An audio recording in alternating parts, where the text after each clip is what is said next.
know, guys, Nick Osipia boxing, really quick video. So Jake Paul is going to fight Gervonta Davis. Jake Paul is 12-1-0. So I'll try and act impartial first before I lay into the fight. 12-1-0. He's a cruiserweight pretty much.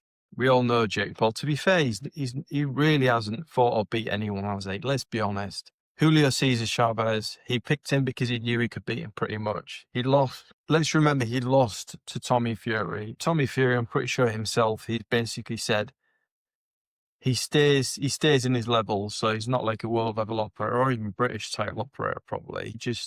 He likes getting paid. He's not really said he's the best boxer in the world or something. So he lost to Tommy Fury. I don't mind Tommy Fury either. I'm not keen on Jake Paul really. I don't mind Tommy Fury, so I'm gonna openly say it.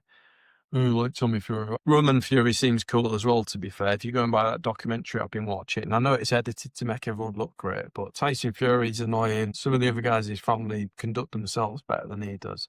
Julio Cesar, Mike Tyson, Mike Perry, again, much smaller. He was Mike Perry's first boxing bout, wasn't it, that he lost? Ryan Boland, Andrew August, no one knows who they are. Nate Diaz, he barely beat him. Nate Diaz is an MMA fighter, and again, a smaller guy.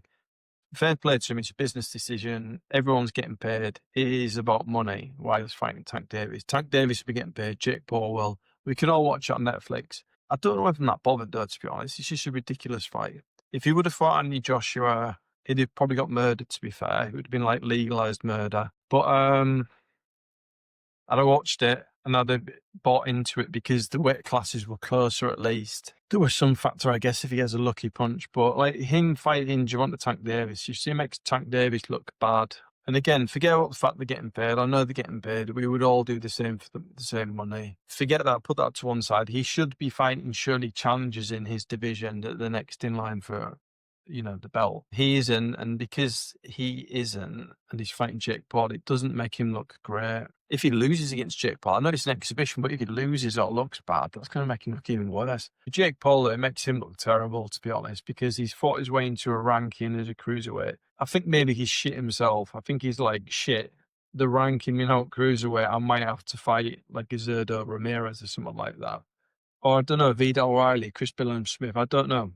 I might have to fight someone legit. And he's engineered this way where he can fight Gervonta Davis and he'll try and reason why it's a good idea. It's just ridiculous. It's absolute nonsense. Let's be honest. The Anthony Joshua fight was nonsense, but I'd have bought into that more. This is fighting someone that, if I'm correct, like Jake Paul's 6'1", Gervonta Davis is 5'5.5". Jake Paul is physically much bigger than Gervonta Davis. Gervonta Davis will probably win this fight. And he should be expected to win because the skill levels are so vast. You still expect the smaller guy all around, especially cardio as well. Cardio, the experience, his heart, blah, blah, blah. In every sense, he should be infinitely better than Jake Paul. So he should win this fight, but he's just mad, like going from potentially fighting AJ and us saying, oh, we respect Jake Paul for fighting AJ, which maybe that was why he did it. Maybe he just wanted us to say, yeah, we've got respect for him. To fighting Tank Davis.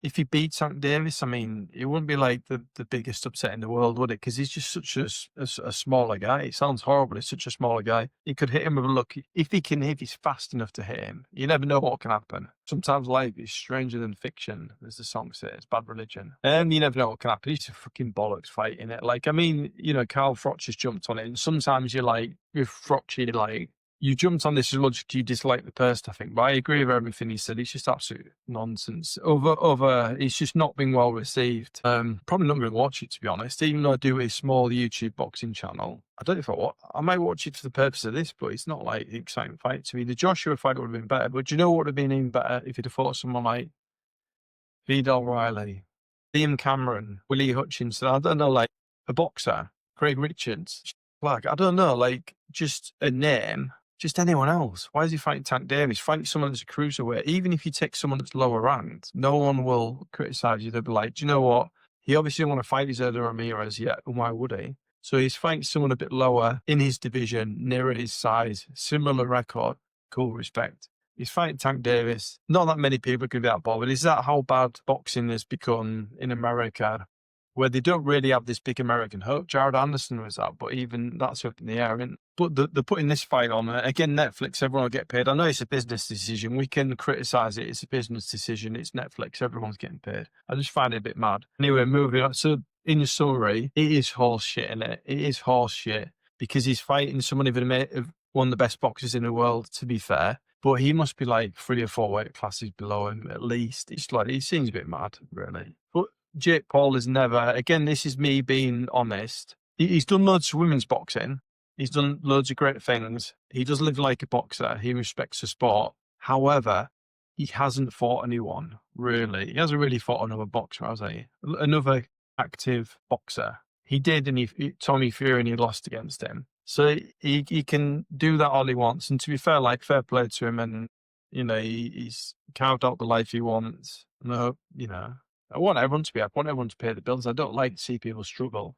However, it's horse shit. It's absolute horse shit. He hasn't really fought anyone. If he'd have fought a cruiserweight, even if it's someone I've not heard of, but they had a record of right, Jake Paul's record is 12-1-0. If he'd have fought someone that was 12-2-0, 13-2-0, 14-3-0, same size, similar knockout ratio, just someone that's a live challenger, I'd have been cool with that. Or, I think Chris Billam-Smith has said he'd fight him. Just, I don't know, like, he doesn't deserve to fight Chris Billam-Smith even. He's not really fought anyone. But just, if you're paying someone, just pick out a cruiserweight that's done well. They'll give you a challenge. You could beat him, they may beat you. You both get paid. I don't know. It's a horse shit fight. Absolute horse shit. And will I watch it? Even though I have this YouTube channel, I don't know. I probably will. I probably will, to be fair.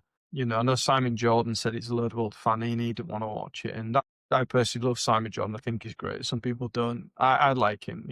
We have our preferences. I think he's great. Anything Simon Jordan does, I will listen to. And I agree with most of what he says because he says what he means. Sometimes he says it mean as well. But he stands by his convictions. He says what he thinks. He says it's bollocks. I think it's bollocks. If you're watching this, you probably think it's bollocks. If you don't, comment, like, subscribe. I just think any time there's a man facing another man and the weight classes are so vastly different. Don't get me wrong, I used to watch Pride FC, the Japanese MMA organization. You'd see sumo wrestlers fighting people that are 185 pounds. I'm sure it still happens in places in the world where they have crazy fucking combat sports or 4-on-4 teams where they're all fighting. I don't know. I just think it's a bit. It's like, it doesn't make me respect him more as a boxer. Let's put it that way.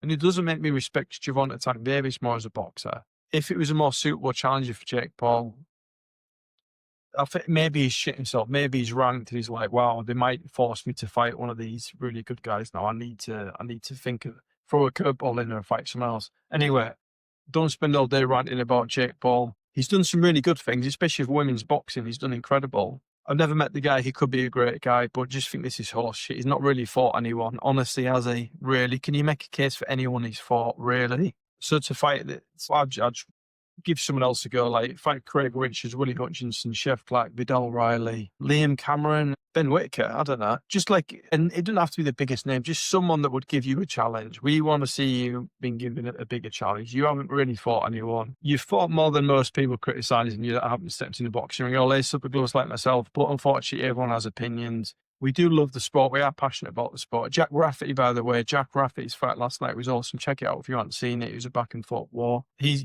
a bad man, as my friend said. Jack Rafferty is a bad man. He is a bad man. And that's real boxing. That's what we want to see. We want to see two men and now two females, similar records, similar skill sets, where we're really asking who is going to win this fight. You look at the stats, the weight they come in, the training regimes, you could really pick it apart. With this fight, Tank Davis versus Jake Paul, we'll watch it probably in the same way like I watched Snakes on the Plane when it came out. I'll watch it because it's probably so entertaining because it'd be so bad, or it's just such a fucking circus. Or Cocaine Bear or something like that. It's sort of like a B-movie equivalent of boxing. Sorry if I'm being harsh, just think it's horse shit. Anyway, comment, like, subscribe, let us know what you think. Are you looking forward to this? If they didn't fight each other, who should they be fighting? Probably Gervonta Davis should be fighting the next guy in line, which probably you got to feel sorry for the line of guys saying, wait a minute, I should be getting a shot at him, but he's got fucking money in it. Anyway, thanks for watching. Nick with CPF Boxing. It's Sunday. Enjoy what you're doing on a Sunday. I only realised it was bank holiday yesterday, which sounds daft, but my missus messaged me and said, you realise you got Monday off work? I basically did a fucking Macarena when I got the text. Fantastic. Monday off work, amazing. Hope you've had a good weekend. Thanks for watching as usual. Peace out. So if it's a bit disjointed, like I said, I've been doing less videos, but I'm going to try and do like 2 or 3 a week now, I think. Pick up on just like some news points, but this week it was easy. I could talk about like other boxers, but I thought I'd go to the Jake Paul thing. I'll do another video probably tomorrow about some heavyweight news. Jermaine Franklin Jr., his next opponent. His next is a live one to look out for. Ivan Ditchko. I think he's 15-0, 6 foot man in Kazakh guy. So I'll go more into that in the next video. This Jake Paul fight is horse shit. Let's be honest. If not, tell me why it isn't horse shit. Because I genuinely want to know. It's really interesting. I've not really seen anyone say anything positive about it so far. The rest of your day. Thanks for watching as always. Peace out. Nick with CPF Boxing. Thank you.